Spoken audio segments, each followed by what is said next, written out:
ത്രിയേക ദൈവത്തിൻ്റെ വലിയ തിരുനാമം മഹത്വപ്പെടുമാറാകട്ടെ. അനുഗ്രഹിക്കപ്പെട്ട വാത്സല്യമുള്ള സഹോദരങ്ങളെ, സങ്കീർത്തന മാതിരിയുടെ ഒരു പുതിയ എപ്പിസോഡിലേക്ക് നിങ്ങളേവരെയും സ്നേഹപൂർവ്വം സ്വാഗതം ചെയ്യുന്നു. ഈ സങ്കീർത്തന പഠനം അനേകർക്ക് തുടർ വായനയ്ക്കും മനനത്തിനും പ്രേരകമാകുന്നു എന്നറിയുന്നതിൽ ഞാൻ ദൈവത്തെ സ്തുതിക്കുന്നു.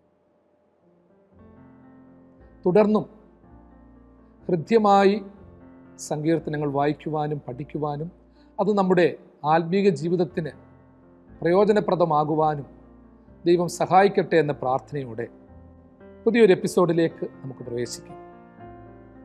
22-ാം സങ്കീർത്തനമാണ് കഴിഞ്ഞ 3 എപ്പിസോഡുകളിലായി നമ്മൾ ധ്യാനിച്ചുകൊണ്ടിരുന്നത്. ആദ്യത്തെ 3 വാക്യങ്ങൾ നമ്മൾ ധ്യാനിച്ചു കഴിഞ്ഞു. എൻ്റെ ദൈവമേ, നീ എന്നെ കൈവിട്ടതെന്ത്? എന്നെ രക്ഷിക്കാതെയും എൻ്റെ ഞരക്കത്തിൻ്റെ വാക്കുകൾ കേൾക്കാതെയും അകന്നു നിൽക്കുന്നതെന്ത്?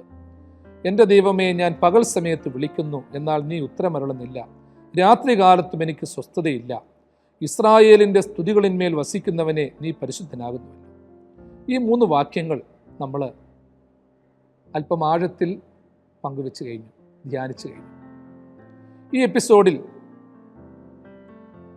4-5 വാക്യങ്ങൾ ഞാൻ ആമുഖമായി ഒന്ന് വായിക്കുകയാണ്. 22-ാം സങ്കീർത്തനം 4-5 വാക്യങ്ങൾ. ഞങ്ങളുടെ പിതാക്കന്മാർ നിന്നിൽ ആശ്രയിച്ചു, അവർ ആശ്രയിക്കുകയും നീ അവരെ വിടുവിക്കുകയും ചെയ്തു. അവർ നിന്നോട് നിലവിളിച്ചു, രക്ഷ പ്രാപിച്ചു. അവർ നിന്നിൽ ആശ്രയിച്ചു, ലജ്ജിച്ചു പോയതുമില്ല. എൻ്റെ ദൈവമേ, നീ എന്നെ കൈവിട്ടതെന്തേ എന്ന് പറഞ്ഞ സങ്കീർത്തനക്കാരനാണ് തുടർന്നുള്ള വാക്യങ്ങളിൽ തുടർന്ന് പറയുന്നു, ഇസ്രായേലിൻ്റെ സ്തുതികളിന്മേൽ അധിവസിക്കുന്നവനെ, നീ പരിശുദ്ധനാകുന്നു. അത് പറഞ്ഞതിന് ശേഷം വീണ്ടും പറയുന്നു, ഞങ്ങളുടെ പിതാക്കന്മാർ നിന്നിൽ ആശ്രയിച്ചു, അവർ ആശ്രയിക്കുകയും നീ അവരെ വിടുവിക്കുകയും ചെയ്തു. ഞങ്ങളുടെ പിതാക്കന്മാർ നിന്നിൽ ആശ്രയിച്ചു, നീ അവരെ വിടുവിക്കുകയും ചെയ്തു എന്നുള്ള വേദവാക്യം ഒരു പൂർവകാല അന്വേഷണമാണ്. പിതാക്കന്മാർ വേണ്ട, പൂർവികർ വേണ്ട എന്ന് ചിന്തിക്കുന്ന സമൂഹത്തിൽ ഒരു തിരിഞ്ഞുനോട്ടമാണിത്. ഞാൻ കഴിഞ്ഞ എപ്പിസോഡിൽ അതിനെക്കുറിച്ച് കുറേ ഭാഗങ്ങൾ പങ്കുവച്ചിരുന്നു. ഞങ്ങളുടെ പിതാക്കന്മാർ നിന്നിൽ ആശ്രയിച്ചു. ഒരു തലമുറയ്ക്ക് പങ്കുവയ്ക്കുവാനുള്ള ഒരു വലിയ സാക്ഷ്യമാണ് അത് കേട്ടോ. നമ്മൾ തന്നെ ദൈവത്തിൽ ആശ്രയിക്കുന്നുവെന്ന് നമുക്ക് പലപ്പോഴും പങ്കുവയ്ക്കാൻ പറ്റുന്നില്ല, ഉറപ്പിച്ച് പറയാൻ പറ്റുന്നില്ല. നമ്മളിൽ എത്ര പേർക്ക് പറയാൻ പറ്റും, ദൈവവുമായിട്ട് എനിക്കൊരു വലിയ ബന്ധമുണ്ടെന്ന്,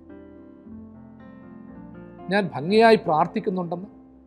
ഭൗതികമായ രീതിയിൽ വിലയിരുത്തിക്കൊണ്ടുള്ള ഒരു ഉത്തരമല്ല ഞാൻ ആഗ്രഹിക്കുന്നത്. ഞാൻ പൂർണ്ണ ഹൃദയത്തോടും പൂർണ്ണ മനസ്സോടും പൂർണ്ണ ആത്മാവോടും കൂടി എൻ്റെ ദൈവത്തെ യഥാർത്ഥമായി സ്വീകരിക്കുന്നു, സ്നേഹിക്കുന്നു എന്നും ഞാൻ അങ്ങനെ തന്നെ പ്രവർത്തിക്കുന്നുവെന്നും നമുക്ക് എത്ര പേർക്ക് പറയാൻ പറ്റും? ചിലരൊക്കെ പറയും, ശരിയാണ്, ഞാൻ ഒത്തിരി നേരം പ്രാർത്ഥിക്കുന്നുണ്ട്, മിഷൻ വേലകളൊക്കെ ചെയ്യുന്നുണ്ട്, പല ഭാഷകൾ സംസാരിക്കുന്നുണ്ട്, എങ്കിലും കറപുരണ്ട തുണി പോലാണ് നിങ്ങളുടെ പ്രവർത്തികളെന്ന് തിരുവചനം നമ്മളെ ഓർപ്പിക്കുകയാണ്. മനുഷ്യൻ്റെ നന്മ പ്രവൃത്തികളൊക്കെയും കറപുരണ്ട തുണി പോലെ. നമ്മൾക്ക് അഭിമാനിക്കാനൊന്നുമില്ല പ്രിയമുള്ളവരെ. ഞാൻ രക്ഷിക്കപ്പെട്ടവനെന്നോ ഞാൻ പ്രകാശത്തിൻ്റെ പുത്രനെന്നോ നമുക്ക് വാക്കുകൊണ്ട് വേണേ പറയാം. പക്ഷേ ആ പ്രകാശത്തിലേക്ക് അടുത്തടുത്ത് വരുമ്പോഴാണ് നമ്മളുടെ ബലഹീനതകൾ നമുക്ക് മനസ്സിലാകുന്നത്. ഒരു പെർഫെക്റ്റായ ഒരു പ്രോഡക്റ്റ് ഉൽപ്പാദിപ്പിക്കുമ്പോൾ അത് വെറും കാഴ്ച കൊണ്ട് മാത്രം പറ്റത്തില്ല. ഇന്നത്തെ കാലത്ത് അതിൻ്റെ ക്വാളിറ്റി ചെക്ക് ചെയ്യാൻ ഒരുപാട് മാർഗങ്ങളുണ്ട്. ഒരു സ്വർണ്ണാഭരണത്തിൻ്റെ ശുദ്ധി അത് ടെസ്റ്റ് ചെയ്യുവാൻ തക്കവണ്ണം അതിൻ്റെ ക്യാരറ്റ് എത്രയുണ്ടെന്ന് നമ്മൾ വ്യക്തമായിട്ട് എഴുതും. 18 ക്യാരറ്റ് ആണോ, 22 ആണോ, 24 ആണോ? നമ്മൾ പ്രത്യേകിച്ച് അതിനെയൊക്കെ നോട്ട് ചെയ്യും, പ്രത്യേകമായ ടാഗ് കിട്ടും. നമ്മൾക്ക് പറയാൻ പറ്റത്തില്ല. എല്ലാവരും ഞാൻ നല്ലവനാണ്, രക്ഷിക്കപ്പെട്ടവനാണെന്ന് എപ്പോഴും പറയുകയാണെങ്കിൽ അതിൻ്റെ അർത്ഥം എന്ന് വെച്ചാൽ രക്ഷിക്കപ്പെടേണ്ട രീതിയിൽ രക്ഷിക്കപ്പെട്ടിട്ടില്ല, സാക്ഷിക്കേണ്ട രീതിയിൽ ദൈവത്തെ സാക്ഷിച്ചിട്ടില്ല. പൗലോസ്ലീഹായെ സംബന്ധിച്ചിടത്തോളം ഞാൻ നേരത്തെ ഒരിക്കൽ പറഞ്ഞിട്ടുണ്ട്, പരിശുദ്ധനായിരുന്നു, നിർമ്മലനായിരുന്നു, കർത്താവിൻ്റെ മിഷനറി പ്രവർത്തനങ്ങളിൽ, സുവിശേഷ പ്രവർത്തനങ്ങളിൽ എരിവുള്ളവനായിരുന്നു. ഗമാലിയേലിന്റെ പാദപീഠത്തെങ്കിലിരുന്ന അറിവിനേക്കാളും ദൈവം വെളിപ്പെടുത്തിയ അറിവിനെ സ്വീകരിച്ചവനായിരുന്നു. ലോകം ഭോഷത്വമെന്ന് പറഞ്ഞതിനെ സ്വീകരിച്ചവനായിരുന്നു. ക്രൂശിന്റെ വചനം എന്താണെന്ന് പഠിപ്പിച്ചവനായിരുന്നു. നശിച്ചു പോകുന്നവർക്ക് ഭോഷത്വവും അത് രക്ഷിക്കപ്പെടുന്ന നമുക്കോ ദൈവശക്തിയുമാണെന്ന് ഉറച്ചു പ്രഖ്യാപിച്ചവനായിരുന്നു. ആ പൗലോസ് പോലും പറഞ്ഞു, അയ്യോ ഞാൻ അരിഷ്ട മനുഷ്യൻ, ഈ മരണത്തിന് അധീനമായ ശരീരത്തിൽ നിന്ന് എന്നെ ആര് വിടുവിക്കും? ഇത് രഹസ്യമായിട്ട് പറഞ്ഞതല്ല, പരസ്യമായിട്ട് പറയുകയും ചെയ്തു, എഴുതുകയും ചെയ്തു, സഭകൾക്കുള്ള കൽപ്പനയിൽ ഉൾപ്പെടുത്തുകയും ചെയ്തു. നിങ്ങളുടെ പ്രവാചകനായ, നിങ്ങളുടെ സഭ സ്ഥാപിച്ച പൗലോസായ ഞാൻ, അയ്യോ ഞാൻ അരിഷ്ട മനുഷ്യനാണ്, ഈ മരണത്തിന് അധീനമായ ശരീരത്തിൽ നിന്ന് എന്നെ ആര് വിടുവിക്കുമെന്ന് പരസ്യമായിട്ട് ചോദിച്ചു, സമ്മതിച്ചു. സുറിയാനി ക്രിസ്ത്യാനികളുടെ ആരാധനയിൽ ഏറ്റവും സമാപന ഭാഗത്ത് കാർമികൻ പറയുന്നൊരു കാര്യമുണ്ട്. ദൈവസന്നിധിയിൽ നിന്നുകൊണ്ട് കണ്ണുനീരോടെ ജനസമൂഹത്തോട് പറയും, ഞാനോ ബലഹീനനും പാപിയുമായ ദാസനാകുന്നു, നിങ്ങളുടെ പ്രാർത്ഥനയാൽ കൃപയും ശക്തിയും പ്രാപിക്കുമാറാകട്ടെ. അപ്പോൾ അത് കേൾക്കുമ്പോൾ ചിലർക്ക് തോന്നും, ദാ നിങ്ങളുടെ കാർമികൻ വരെ ബലഹീനനും പാപിയുമാ, ഇവൻ എന്ത് ബലി അർപ്പിച്ചത്? നിങ്ങളുടെ പ്രാർത്ഥന തേടുകയാണ്. യഥാർത്ഥത്തിൽ ഇതൊരു വലിയ സാക്ഷ്യമാണ് പ്രിയമുള്ളവരെ. ബലി അർപ്പിച്ചു എന്ന് വെച്ചോ, പുരോഹിതനായെന്ന് വെച്ചോ, മേൽപ്പട്ടക്കാരനായെന്ന് വെച്ചോ, എപ്പോഴും പ്രാർത്ഥിച്ചെന്ന് വെച്ചോ ആരും പൂർണ്ണരാകുന്നില്ല. അത് പൂർണ്ണതയിലേക്കുള്ള വഴിയാണ്. നമ്മൾക്കിനി ഒത്തിരി യാത്ര ചെയ്യാനുണ്ട്. ഒരുപാട് കാര്യങ്ങൾ പഠിച്ചെന്ന് വെച്ച് അറിവിൻ്റെ പൂർണ്ണതയിലെത്തുന്നില്ല. ഹൈന്ദവ പാരമ്പര്യത്തിലെ ഒരു ചിന്തയുണ്ട്, ജ്ഞാനത്തിൻ്റെ ദേവിയാണ്, അറിവിൻ്റെ ദേവിയാണ് ഹൈന്ദവ പാരമ്പര്യത്തിൽ സരസ്വതി ദേവി. സരസ്വതി ദേവിയുടെ ചിത്രം നമുക്ക് കണ്ടിട്ടുണ്ട്. നമ്മൾ ഒരു താമരപ്പൂവിൽ ഇരിക്കുന്ന ദേവിയുടെ ചിത്രം. അപ്പൊ അറിവിൻ്റെ ഭണ്ഡാകാരമായ ഒരു വ്യക്തിയെ വഹിക്കുവാൻ തക്കവണ്ണം ഒരു താമരപ്പൂവിന് വരെ സാധിക്കും. താമരപ്പൂവിൽ നമ്മളൊന്ന് ബലം കൊടുത്താൽ അങ്ങ് താണുപോകും. അതേസമയം അറിവും ജ്ഞാനവും ശക്തിയും സിദ്ധിയും കൂടുന്തോറും മനുഷ്യന്റെ ഭൗതിക ബലം കുറഞ്ഞു വരും, ഭൗതിക അഹങ്കാരം കുറയും. ഒരപ്പൂപ്പൻ താടി പോലെ ഭാരമില്ലാത്ത അവസ്ഥയിലാകും. ഒരു താമരപ്പൂവിന് പോലും അങ്ങനെയുള്ളവരെ വഹിക്കാൻ പറ്റും, ചെളിയിൽ താണു പോകത്തില്ല. ഇന്ന് നമ്മൾ ഉൾക്കൊള്ളുന്ന സമൂഹത്തിൽ നമ്മളെ വഹിക്കാൻ വലിയ ബുദ്ധിമുട്ടാണ്, വലിയ ഭാരമാണ്. നമ്മളെ പലരും പറയത്തില്ലോ, അവളെ വഹിക്കാൻ പറ്റത്തില്ല, ഉൾക്കൊള്ളാൻ പറ്റത്തില്ല, നിർബന്ധങ്ങൾ കൂടുതലാണ്. എവിടെ ചെന്നാലും നിർബന്ധങ്ങൾ. ഇന്ന ഭക്ഷണം വേണം, ഇന്ന രീതിയിൽ സംസാരിക്കണം, ആരും മറുപടി പറയാൻ പാടില്ല, പറയുന്നതെല്ലാം അംഗീകരിക്കണം, ചോദിക്കുന്നതെല്ലാം കിട്ടണം. ഈ ഒരു തലത്തിലേക്കാണ് നമ്മളിൽ പലരും ഇന്നായി തീർന്നിരിക്കുന്നത്. എൻ്റെ പ്രിയമുള്ളവരെ, ഇതിനൊക്കെ എതിരെയുള്ള ഒരു ആത്മീക ശക്തിയും കൂടി ഇതിൻ്റെ അകത്തുള്ളത്. ഞങ്ങളുടെ പിതാക്കന്മാർ നിന്നിൽ ആശ്രയിച്ചു, ഞങ്ങളുടെ പിതാക്കന്മാർ നിന്നിൽ ആശ്രയിച്ചു എന്ന് പറയുമ്പോൾ ഒരു മനുഷ്യൻ പറയുകയാണ്, അവനവനെ കുറിച്ച് പറയാൻ പറ്റാത്ത സാഹചര്യത്തിൽ അവനവന്റെ പൂർവ്വ പിതാക്കന്മാരെ കുറിച്ച് പറയുകയാണ്, അവരാശ്രയിച്ചത് ദൈവത്തിലാണ്. അതെങ്ങനെയാണ് പിൻതലമുറ മനസ്സിലാക്കുന്നത്? അവിടെയാണ് ഈ വാക്യത്തിന്റെ പ്രസക്തി. പിതാക്കന്മാർ ദൈവത്തിൽ ആശ്രയിച്ചു എന്ന് അവർക്ക് ശേഷം ആയിരക്കണക്കിന് വർഷങ്ങൾക്ക് ശേഷം ജീവിച്ച വളർന്ന തലമുറ ഏറ്റു പറയുകയാണ്. നമ്മളെക്കുറിച്ച് നമ്മുടെ തലമുറ എത്ര അങ്ങനെ പറയും? എൻ്റെ ദൈവത്തിൽ ആശ്രയിക്കുന്നു എന്നുള്ള രീതിയിലാണോ നമ്മൾ നമ്മുടെ തലമുറയുടെ മുൻപിൽ പ്രവർത്തിക്കുന്നത്? എൻ്റെ അപ്പനും എൻ്റെ അമ്മയും പണത്തിലാണ് ആശ്രയിച്ചതെന്ന് അടുത്ത തലമുറ പറയാനിടയാകരുത്. എൻ്റെ മാതാപിതാക്കൾ അവർ രാഷ്ട്രീയത്തിൻ്റെ ബലത്തിലാണ്, ബുദ്ധിയുടെ ബലത്തിലാണ് ആശ്രയിച്ചതെന്ന് പറയാനിടയാകരുത്. ഇന്ന് ദൈവത്തിൻ്റെ കൃപയിൽ ആശ്രയിച്ചു, അങ്ങനെ വളരുന്നു എന്ന് കാണിച്ചു കൊടുക്കുന്ന ഒരു തലമാണ് പ്രസക്തമായിട്ടുള്ളത്. ആ ഒരു തലത്തിലേക്ക് നമ്മൾ വളരണം, ദൈവസന്നിധിയിലേക്ക് എത്തണം. പ്രിയമുള്ളവരെ, നമ്മൾ എത്ര മിടുക്കന്മാരായാലും ബുദ്ധിമാന്മാരായാലും സമർത്ഥന്മാരായാലും നാളെ ഇതൊക്കെ മാഞ്ഞു പോകും. ആരും തിരിഞ്ഞു നോക്കത്തില്ല, ആരും ഏറ്റു പറയത്തില്ല. എത്രയോ പണ്ഡിതരും പ്രതിഭാശാലികളും ഈ ലോകത്തിൽ നിന്ന് വേർപെട്ടു പോയി. ഒരു പ്രത്യേക കാലഘട്ടത്തിൽ ജീവിച്ച് ഒരു പ്രത്യേക കാലഘട്ടത്തിൽ മിന്നിത്തിളങ്ങി അവരൊരു നക്ഷത്രം പോലെ മാറിപ്പോയി. സ്ഥിരതയുള്ള നക്ഷത്രമല്ലായിരുന്നു, മിന്നിത്തിളങ്ങി നശിച്ചു പോകുന്ന ഒരു നക്ഷത്രം പോലെയായി തീർന്നു. വെള്ളക്കുള്ളന്മാരെ പോലെ പ്രകാശിച്ച് വെളിച്ചമില്ലാത്ത അവസ്ഥയിലായി തീർന്ന പലരുമുണ്ട്. ഞങ്ങളുടെ പിതാക്കന്മാർ ദൈവത്തിൽ ആശ്രയിച്ചു. തലമുറകൾ അത് കണ്ടുപിടിച്ചു. അപ്പോൾ അത് കണ്ടു പഠിക്കണമെന്നുണ്ടെങ്കിൽ പിതാക്കന്മാരുടെ ജീവിതചര്യകൾ പഠിപ്പിക്കണം.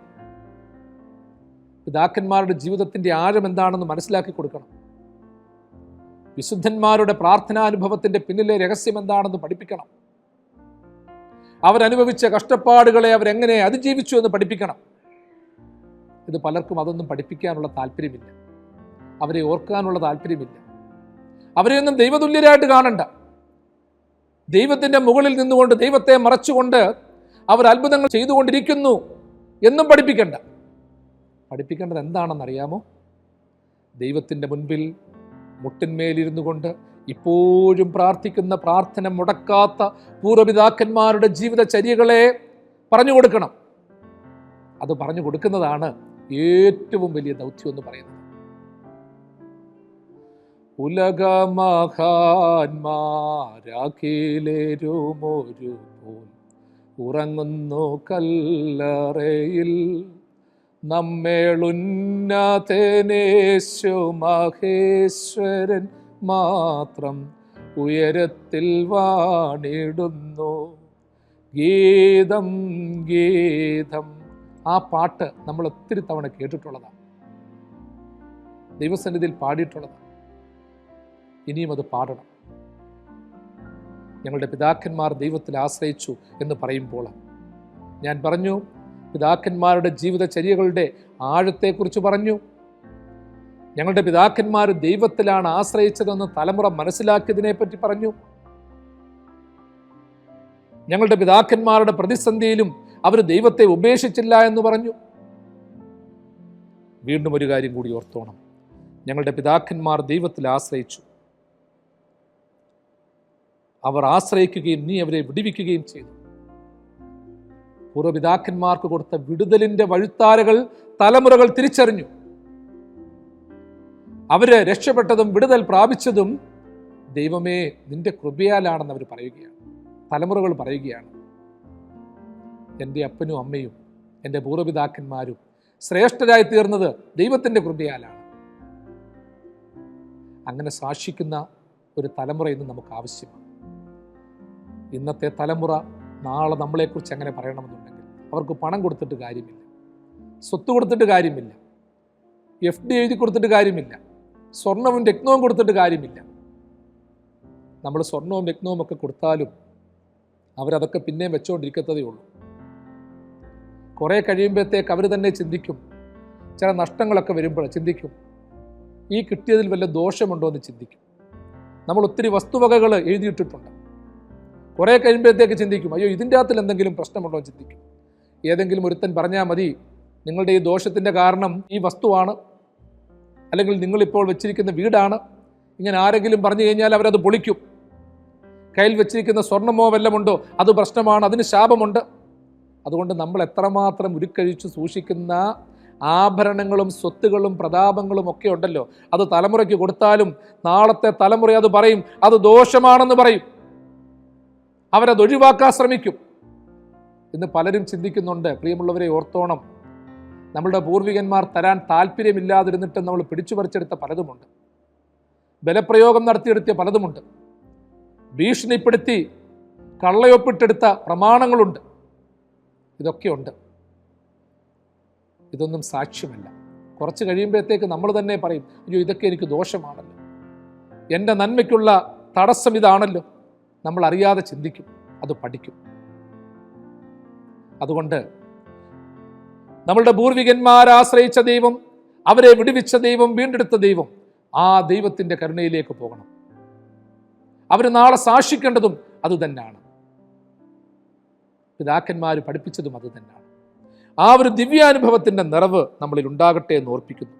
വീണ്ടും നമ്മൾ വായിക്കുകയാണ്, അവർ നിന്നോട് നിലവിളിച്ചു, രക്ഷ പ്രാപിച്ചു, അവർ നിന്നിൽ ആശ്രയിച്ചു, ലജ്ജിച്ചു പോയതുമില്ല. അതായത് രക്ഷ പ്രാപിച്ചതും ആശ്രയിച്ചതും ലജ്ജിച്ചു പോകാത്തതുമായ ഒരു വഴുത്താര തലമുറകൾക്ക് സംവേദിപ്പിച്ച ഒരു കൂട്ടം പൂർവികരെക്കുറിച്ച് ഇവിടെ വ്യക്തമായ രീതിയിൽ സങ്കീർത്തനക്കാരൻ പറയുന്നു. എന്തുകൊണ്ടാണ് അങ്ങനെ പറഞ്ഞതെന്നറിയാം. അത് ഹൃദയത്തിൽ നിന്ന് പറയുകയാണ്. ആദ്യം പരാതികൾ മാത്രം പറഞ്ഞ, പരിഭവങ്ങൾ മാത്രം പറഞ്ഞ സങ്കീർത്തനക്കാരൻ ഇവിടെ പറയുന്നു, താനെന്നുള്ള വ്യക്തിയെ മറന്നു, തൻ്റെ ഇപ്പോഴത്തെ സാഹചര്യങ്ങളിലെ ബുദ്ധിമുട്ടുകളെക്കുറിച്ച് മറന്നു. സങ്കീർത്തനക്കാരനായ ദാവീദ് നമ്മുടെ ചിന്തയെ മറ്റൊരു തലത്തിലേക്ക് എത്തുകയാണ്. ഇപ്പോൾ ഞാൻ ഇങ്ങനെയൊക്കെ പരിതപിച്ചെങ്കിലും എൻ്റെ നിലവിളി ദൈവം കേൾക്കുന്നില്ല എന്ന് ഞാനൊരു താൽക്കാലിക സമയത്തേക്ക് പറഞ്ഞെങ്കിലും എൻ്റെ പൂർവികരുടെ നിലവിളി കേട്ട ദൈവത്തെക്കുറിച്ച് പറയുകയാണ്. എൻ്റെ നിലവിളിയെ ദൈവം കേൾക്കാതിരിക്കുന്നുള്ളൂ. എൻ്റെ യാചനയുടെ പൂർണ്ണത ഇനിയും വരാനുണ്ട്, അതിൻ്റെ ശക്തി ഇനിയും വരാനുണ്ട്, അതിൻ്റെ ബലം ഇനിയും വരാനുണ്ട്. അതിനുവേണ്ടിയുള്ള ഒരു ചിന്താധാര നമ്മൾ രൂപപ്പെടുത്തിയെടുക്കണം. അതിലോർത്തോണം സങ്കീർത്തനക്കാരൻ ഒരു വലിയ കാര്യം നമ്മളെ പഠിപ്പിക്കുകയാണ്. എൻ്റെ പൂർവികരുടെ നിലവിളിയെ ദൈവം കേട്ടിട്ടുണ്ടെങ്കിൽ, ദൈവത്തിൽ ആശ്രയിച്ചിട്ടുണ്ടെങ്കിൽ എൻ്റെ നിലവിളിയും ദൈവം കേൾക്കും, എൻ്റെ കണ്ണുനീരുകളും ദൈവം കേൾക്കും. നമ്മൾ അതുകൊണ്ട് തന്നെ ഓർത്തോണം, ചില കാര്യങ്ങളെ താതാത്മ്യപ്പെടുത്തുന്നത് എങ്ങനെയാണെന്നറിയാമോ? ചില കാര്യങ്ങളെ ദൈവസന്നിധിയിൽ സമർപ്പിക്കുന്നത് എങ്ങനെയാണെന്നറിയാമോ? എനിക്ക് ചില കാര്യങ്ങളൊക്കെ കിട്ടിയിട്ടില്ലെങ്കിലും ചില പഴയ കാര്യങ്ങളിലേക്ക് നമ്മുടെ ശ്രദ്ധ പോകുകയാണ്. കർത്താവ് തന്നെ ചോദിക്കുന്ന ഒരു ചോദ്യമാണ്, 5 അപ്പം കൊണ്ട് 5000 പേരെ പോഷിപ്പിച്ചിട്ട് എത്ര കൊട്ട നിറച്ചെടുത്തു എന്ന് നിങ്ങൾ മറന്നുപോയോ? 7 അപ്പം കൊണ്ട് 4000 പേരെ പോഷിപ്പിച്ചിട്ട് എത്ര വട്ടി നിറച്ചെടുത്തു എന്ന് നിങ്ങൾ മറന്നുപോയോ? എപ്പോഴും ദൈവം അനുഗ്രഹം തന്നുകൊണ്ടിരിക്കണമെന്ന് നിർബന്ധമില്ല കേട്ടോ. നമ്മളെപ്പോഴും കേട്ടിട്ടുള്ളതുപോലെ ചിലത് കിട്ടുന്നില്ല എന്ന് കാണുമ്പോൾ നേരത്തെ കിട്ടിയതിനെക്കുറിച്ചൊക്കെ നന്ദി പറയണം. ചില വാതിൽ അടച്ചിരിക്കുന്നു എന്ന് തോന്നുമ്പോൾ മുൻകാലത്ത് ദൈവം തുറന്നു തന്ന വാതിലുകളുടെ വ്യാപ്തിയെക്കുറിച്ച് നമ്മൾ ചിന്തിക്കണം. ചിലപ്പോൾ അന്ധകാരമാണെന്ന് ചിന്തിക്കുമ്പോൾ ഇതിനു മുൻപൊരു പ്രകാശം ഉണ്ടായിരുന്നു എന്ന് ചിന്തിക്കണം. നാളെയും പ്രകാശം ഉണ്ടാകുമെന്ന് ചിന്തിക്കണം. ഇന്ന് രുചികരമായ ഭക്ഷണം കഴിക്കാതിരിക്കുമ്പോൾ മുൻപ് രുചികരമായ ഭക്ഷണം കഴിച്ചതിനെപ്പറ്റി നമ്മളൊന്ന് ധ്യാനിക്കണം. നാളെ നമുക്ക് നല്ല ഭക്ഷണം കിട്ടുമെന്നും ചിന്തിക്കണം. മാതാപിതാക്കൾ ചിലപ്പോൾ കുഞ്ഞുങ്ങളോട് പറയും, മക്കളെ ഇന്ന് ഇങ്ങനെ അങ്ങ് കഴിക്കും, പോട്ട് ഇന്ന് കൂട്ടാനൊക്കെ അധികം വെച്ചില്ല, അമ്മയ്ക്ക് സുഖമില്ലായിരുന്നു, ഇന്ന് യാത്രയുണ്ടായിരുന്നു, ഇന്ന് സാധനം കിട്ടിയില്ല, നാളെ നമുക്ക് വാങ്ങിച്ചു തരാം, നാളെ ഞാൻ അത് വെച്ച് തരാം എന്ന് പറയുന്ന ഒരു സാധു മാതാവിൻ്റെ ഒരു സ്വരം നിങ്ങൾ കേട്ടിട്ടില്ലയോ? നമ്മളുടെയൊക്കെ മനസ്സിലില്ലയോ? എപ്പോഴും ഒരുപോലെ പറ്റുമോ? എൻ്റെ പിതാക്കന്മാരുടെ ദൈവം അവരുടെ നിലവിളി കേട്ടു, അവർ ലജ്ജിച്ചു പോയില്ല എന്ന് പറയുമ്പോൾ ഞാൻ പറഞ്ഞു, പ്രധാനമായിട്ട് നമ്മൾ ചിന്തിക്കേണ്ട ഒരു ആശയ സംഹിത തന്നെയാണത്. എനിക്ക് ചിലതൊക്കെ കിട്ടാതിരിക്കുമ്പോൾ എനിക്ക് ജന്മം നൽകിയ പൂർവികരുടെ ജീവിതത്തിൽ ദൈവം കൊടുത്തതിനെക്കുറിച്ചൊക്കെ, പഴയകാല നന്മകളെക്കുറിച്ചൊക്കെ ഒന്ന് ഓർത്തോണം, മറന്നുപോകാതെ ഓർക്കണം. ഇന്നത്തെ ഇരുള് മാറും, ഇന്നത്തെ പ്രതിസന്ധി മാറും, ഇന്നത്തെ പരാജയം മാറും.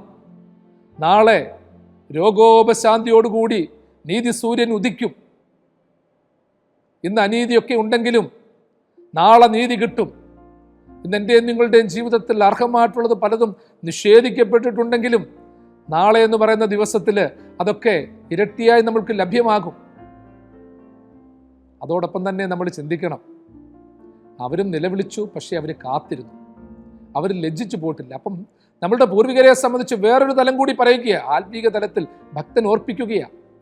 ലജ്ജിച്ചു പോകാത്ത പൂർവികന്മാർ എനിക്കുണ്ടായിരുന്നു, ദൈവസന്നിധിയിൽ ലജ്ജിക്കാത്തവർ എനിക്കുണ്ടായിരുന്നു. ദൈവസന്നിധിയിൽ ലജ്ജിച്ചില്ല എന്ന് പറഞ്ഞാൽ അതിൻ്റെ അർത്ഥം എന്തുവാണ്? ദൈവസന്നിധിയിൽ അവർ സുരക്ഷിതരായിരുന്നു. ഈ ദൈവസന്നിധിയിൽ എങ്ങനെയാണ് ലജ്ജിക്കുന്നത്? എങ്ങനെയാണ് പ്രിയമുള്ളവരെ? നമ്മൾ പറയാറില്ലയോ, ദൈവസന്നിധിയിൽ ലജ്ജിക്കുക എന്ന് വെച്ചാൽ ദൈവം തന്ന നന്മകളിൽ നിന്ന് അകന്നു പോകുമ്പോൾ, ദൈവത്തെ തിരിച്ചറിയാതിരിക്കുമ്പോൾ അവനെ സ്തുതിക്കുന്ന ദൂതന്മാരുടെ മധ്യത്തിൽ ഒരു ലജ്ജ നമുക്ക് വരും. സമൂഹത്തിൻ്റെ മധ്യത്തിൽ ഒരു ലജ്ജയുണ്ടാകും, ആ ദൂതസ്വരം ഉണ്ടാകും. അല്ലയോ മനുഷ്യ, അല്ലയോ സഹോദര, എന്നേക്കാളും വലിയ പദവിയില്ല നിന്നെ സൃഷ്ടിച്ചേക്കുന്നത്. രക്ഷിക്കപ്പെടുവാനുള്ളവരുടെ സേവകാത്മാക്കളായി ദൂതന്മാരെ സൃഷ്ടിച്ചുവെന്ന് എബ്രായ ലേഖനത്തിൽ നമ്മൾ വായിക്കുന്നു. അപ്പോൾ അവർ നമ്മളോട് ചോദിക്കും, രക്ഷിക്കപ്പെടുവാനുള്ള നിന്റെ ദാസനായി ക്രമീകരിച്ചിരിക്കുന്ന ഞാൻ ഇടതടവില്ലാതെ ദൈവത്തെ സ്തുതിക്കുമ്പോൾ നീ സ്തുതിക്കാതിരുന്നാൽ നിനക്കതിലൊരു ലജ്ജ തോന്നത്തില്ലേ? ഒരു നാണം തോന്നുന്നില്ലേ? അപ്പൊ ദൈവസന്നിധിയിൽ ഒരു ലജ്ജയുണ്ടാകും. ലജ്ജിക്കാത്ത സേവകനായി തീരണം. മനുഷ്യന്റെ മുൻപിലും ലജ്ജയുണ്ടാകും. നമ്മൾ മനുഷ്യന്റെ മുൻപിൽ അങ്ങനെ ലജ്ജിക്കപ്പെടുന്നത് എന്തുകൊണ്ടാണ്? സമൂഹത്തിന്റെ മുൻപിൽ നമുക്ക് ലജ്ജ തോന്നുന്നത് പല കാരണങ്ങളാണ്. ആദാമും ഹവ്വായും ലജ്ജിക്കാൻ കാരണം അവർ അനുസരണക്കേട് കാണിച്ചതുകൊണ്ടാണ്. അന്നേരമാണ് നഗ്നരാണെന്ന് അവർക്ക് തോന്നിയത്, പ്രകാശവസ്ത്രം നഷ്ടപ്പെട്ടത്. ആയതുപോലെ എൻ്റെ പ്രിയപ്പെട്ടവരെ, എൻ്റെ പൂർവികന്മാർ ലജ്ജിച്ചു പോയിട്ടില്ല. നമ്മുടെ പൂർവ്വപിതാക്കന്മാർ ലജ്ജിക്കപ്പെട്ടിട്ടില്ല. ദൈവത്തെ നിലവിളിച്ച് രക്ഷപ്രാപിച്ചവർ നിങ്കലാശ്രയിച്ചതുകൊണ്ട് ദൈവമേ ലജ്ജിച്ചു പോയില്ല. അപ്പൊ ലജ്ജിക്കാത്തവരുടെ പിൻഗാമികളാണ് നമ്മൾ. ലജ്ജിക്കാത്തവരുടെ വിശ്വാസം പിന്തുടരേണ്ടവരാണ് നമ്മൾ. ലജ്ജിച്ചു പോകാത്ത വിശ്വാസത്തിൽ അടിയുറച്ച് നിൽക്കേണ്ടവരാണ് നമ്മൾ. നമ്മളെ ലജ്ജിപ്പിക്കുന്ന ഒരുപാട് ചിന്താധാരകൾ ഇന്നുണ്ട് കേട്ടോ. ആസക്തികളുടെ പിന്നാലെ പോയാൽ നമ്മൾ ലജ്ജിക്കും. മറ്റുള്ളവരെ കുറ്റപ്പെടുത്തുന്നത് കേട്ടാൽ നമ്മൾ ലജ്ജിച്ചു പോകും. നമ്മൾ അറിയാത്ത കാര്യങ്ങൾ പാടിക്കൊണ്ട് നടന്നാൽ നമ്മൾ ലജ്ജിച്ചു പോകും. നാളെ നമുക്ക് തന്നെ ഒരു വലിയ മനസാക്ഷിക്കുത്ത് തോന്നും, അയ്യോ, ഞാൻ ഇത്രയും നാൾ തെറി വിളിച്ചത് ദൈവമേ ഇങ്ങനെയുള്ളവനെ ആയിരുന്നല്ലോ. ഇത്രയും നാൾ ഞാൻ നിന്ദിച്ചതും ദുഷിച്ചതും ഒരു ദൈവമനുഷ്യനെ ആയിരുന്നല്ലോ. ഇത്രയും നാൾ ഞാൻ കുറ്റപ്പെടുത്തിയത് എനിക്ക് വേണ്ടി പ്രാർത്ഥിച്ചവരെ ആയിരുന്നല്ലോ. ഇത്രയും നാൾ ഞാൻ അറിയാതെ പോയത് എന്നെ സ്നേഹിച്ചവരെ ആയിരുന്നല്ലോ. ആ സമയത്ത് നമുക്ക് ചിലപ്പോൾ ലജ്ജയൊക്കെ തോന്നും കേട്ടോ. ചിലപ്പോൾ നമ്മൾ ഓർത്തോണം, നമ്മൾ ഏറ്റവും കൂടുതൽ വേദനിപ്പിക്കുകയും നൊമ്പരപ്പെടുത്തുകയും നശിപ്പിക്കാൻ ശ്രമിക്കുകയും ചെയ്തവർ നമ്മളുടെ രക്ഷയ്ക്ക് വേണ്ടി ദൈവസന്നിധിയിൽ കരഞ്ഞു പ്രാർത്ഥിക്കുന്നു എന്ന് നമ്മൾ തിരിച്ചറിയുമ്പോൾ, നമ്മളെ ഭൗതികമായും ആത്മീകമായും പിന്തുണയ്ക്കുന്നുവെന്ന് തിരിച്ചു അറിയുമ്പോൾ നമ്മൾക്കൊരു ലജ്ജയുണ്ടാകും. എൻ്റെ പൂർവികന്മാർ ലജ്ജിച്ചു പോകാതിരുന്നതിൻ്റെ കാരണം അതാ. അവരതിനെക്കുറിച്ച് സ്വബോധമുള്ളവരായിരുന്നു. ഇന്ന് നമുക്ക് നഷ്ടപ്പെട്ടു പോയത് ആ ഒരു സ്വബോധമാണ്. നമ്മൾ പൊക്കിക്കൊണ്ട് നടന്നവര് ദൈവമില്ലാത്തവരും ദൈവത്തെ അറിയാത്തവരും സമൂഹത്തിന് ദോഷം ചെയ്യുന്നവരുമായിരുന്നു എന്നുള്ള ചിന്ത നമ്മളെ ലജ്ജിപ്പിക്കും.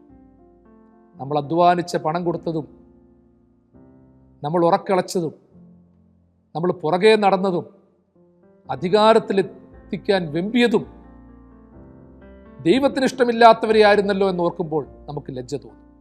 പ്രിയമുള്ളവർ, യഥാർത്ഥ നഗ്നത വരുന്നത് അന്നേരമാണ്. യഥാർത്ഥ ബലഹീനത വരുന്നത് അന്നേരമാണ്. അതുകൊണ്ടൊരു തിരിച്ചറിവും സ്വബോധവും ഉണ്ടാകണം. എൻ്റെ പൂർവികന്മാർ ലജ്ജിച്ചു പോയില്ല. ദൈവത്തെ നിലവിളിച്ച് രക്ഷ പ്രാപിച്ചവർ ലജ്ജിച്ചു പോയില്ല. അതുകൊണ്ട് ദൈവസന്നിധിയിൽ ലജ്ജിക്കാത്ത ദാസരാകുക, സമൂഹത്തിന് മുൻപിൽ ലജ്ജിക്കാത്ത ദാസരാകുക. അനീതിക്കും അധർമ്മത്തിനും കുടപിടിക്കുമ്പോൾ നമ്മൾ ലജ്ജിച്ചു പോകും. പ്രിയമുള്ളവരെ, അനീതിയുടെ വക്താക്കളാകുമ്പോൾ, കാര്യസാധ്യത്തിന് വേണ്ടി വെമ്പുന്നവൻ്റെ പിന്നാലെ പോകുമ്പോൾ നമ്മൾ ലജ്ജിതരാകും. അതുകൊണ്ട് സുവിശേഷവും പ്രാർത്ഥനയും ആരാധനയും ലജ്ജയില്ലാത്ത ഒരു തലമുറയെ സൃഷ്ടിക്കാൻ വേണ്ടിയാകണം. അനീതിക്കും അതിക്രമത്തിനുമെതിരെ പ്രവർത്തിക്കുന്നവരെ വാർത്തെടുക്കാനാകണം. യോഹന്നാൻ സ്നാപകനെ പോലെ ഹെറോദേസിന്റെ അനീതിക്കെതിരെ പ്രവർത്തിച്ച് രക്തസാക്ഷിയായ ആ പിതാവിനെ പോലെ ശക്തിയുക്തി നിൽക്കുന്നവരായിരിക്കണം. ഈ ലോകത്തിൽ ജീവിക്കാൻ അർഹതയില്ലെങ്കിലും സ്വന്തം തല രക്ഷിക്കാൻ വേണ്ടി ആരുടെ തലയും മുറിച്ചിടുവാനും മറ്റുള്ളവന്റെ തല താഴ്ത്തുവാനും വെമ്പുന്ന ലോകത്തിൽ ജീവിക്കാൻ അർഹതയുണ്ടായൊരു തല, ജീവിക്കാൻ യോഗ്യതയുണ്ടായിരുന്നൊരു വ്യക്തിത്വം തലയറുക്കപ്പെട്ടവനായി, ശിരസ് മാറ്റപ്പെട്ടവനായി ഒരു ചെറിയ താലത്തിൽ വിശ്രമിക്കുന്നു. ഇത് നമുക്കൊരു വെല്ലുവിളിയാണ്. അതുകൊണ്ട് ദൈവത്തെ തിരിച്ചറിഞ്ഞ് മുൻപോട്ട് പോകുവാൻ സാധിക്കണം. സങ്കീർത്തനക്കാരൻ ഈ 2 വാക്യത്തിൽ പറഞ്ഞ കാര്യം 4-ാം വാക്യവും 5-ാം വാക്യവും, ഞങ്ങളുടെ പിതാക്കന്മാർ നിന്നിൽ ആശ്രയിച്ചു, അവർ ആശ്രയിക്കുകയും നീ അവരെ വിടുവിക്കുകയും ചെയ്തു. അതേ സഹോദരങ്ങളെ, തലമുറയ്ക്ക് മനസ്സിലായി ഞങ്ങളുടെ പിതാക്കന്മാർ ദൈവത്തിൽ ആശ്രയിച്ചിരുന്നവരാണെന്ന് മനസ്സിലായി. നമ്മളുടെ തലമുറയ്ക്ക് നമ്മൾ ദൈവത്തിൽ ആശ്രയിച്ചവരാണെന്ന് സാക്ഷിക്കാൻ സാധിക്കുന്നു. 2, ഞങ്ങളുടെ പിതാക്കന്മാർ ദൈവത്തിൽ ആശ്രയിച്ചവരായിരുന്നെന്ന് തലമുറ എങ്ങനെ മനസ്സിലാക്കി? അതെ, അവരുടെ ജീവിതവും ജീവാവസാനവും നമ്മൾ പഠിക്കണം. അത് സാക്ഷ്യത്തിന് വേണ്ടി സമർപ്പിക്കണം. അതിനെ നമ്മൾ മാതൃകയായിട്ട് ഉൾക്കൊള്ളണം. അവർ നിന്നോട് നിലവിളിച്ചു, രക്ഷപ്രാപിച്ചു, നിന്നിൽ ആശ്രയിച്ചു, ലജ്ജിച്ചു പോയതുമില്ല. അതെ, ലജ്ജിക്കാത്ത വിശ്വാസത്തിൻ്റെയും സാക്ഷ്യത്തിൻ്റെയും ഉടമകളായിരുന്നു നമ്മളുടെ പൂർവ്വപിതാക്കന്മാർ. ഇന്ന് നമ്മളുടെ വിശ്വാസവും നമ്മളുടെ പ്രാർത്ഥനയും സാക്ഷ്യവും ഒക്കെ ലജ്ജ കലരുന്നതാണെങ്കിൽ, അർഹനായിട്ടുള്ളവനെ നിന്ദിക്കുന്നതാണെങ്കിൽ, അതൊക്കെ നമുക്ക് ലജ്ജാകരമായി മാറത്തില്ലേ? ദൈവസന്നിധിയിൽ നമുക്ക് പ്രാർത്ഥിക്കാം. എൻ്റെ ദൈവമേ, എൻ്റെ പ്രവൃത്തിയോ എൻ്റെ സാക്ഷ്യമോ എൻ്റെ തലമുറയ്ക്ക് ലജ്ജയായി തീരരുത്, എനിക്ക് ലജ്ജയായി തീരരുത്, എൻ്റെ കുടുംബത്തിനും സമൂഹത്തിനും ലജ്ജയായി തീരരുത്. ഞാനെന്ന് പറയുന്ന വ്യക്തിയെക്കുറിച്ച് നാളെ സാക്ഷിക്കുമ്പോൾ അഭിമാനത്തോടെ പറയുവാനിടയാകണം. ഞാനും നിങ്ങളും ഒരു മനുഷ്യനെയും ലജ്ജിപ്പിക്കുന്നവരുമായി തീരരുത്. അനർഹമായ ലജ്ജ ഒരുവൻ്റെ മുകളിൽ കെട്ടിവെക്കുന്നവരാകരുത്. ദൈവം ശ്രേഷ്ഠനെന്ന് കരുതുന്നവരെ ലജ്ജിതരെന്ന് കരുതുന്ന ലോകത്തിൽ നമുക്ക് ദൈവത്തെ ഹൃദയംഗമായിട്ട് സ്തുതിക്കാം. ശത്രുക്കൾ നിന്നെയും ദൂഷ്യവും ചൊല്ലുമ്പോൾ ക്രൂശിന്മേൽ കാണുന്ന സ്നേഹത്തെ ഓർക്കും ഞാൻ. ക്രൂശിന്മേൽ കാണുന്ന സ്നേഹത്തെ ഓർക്കും ഞാൻ. എന്നെ നിങ്ങളെയും ലജ്ജിപ്പിക്കുന്നവരെയും ദൈവസന്നിധിയിൽ ലജ്ജിതരാക്കാതെ ലജ്ജയില്ലാത്ത ദാസന്മാരായി നിർത്തുവാൻ ആത്മീകമായി നമുക്ക് പ്രാർത്ഥിക്കാം. മറ്റുള്ളവരെ തല ഉയർത്തി ജീവിക്കുവാൻ തക്കവണ്ണം പ്രേരിപ്പിക്കാം.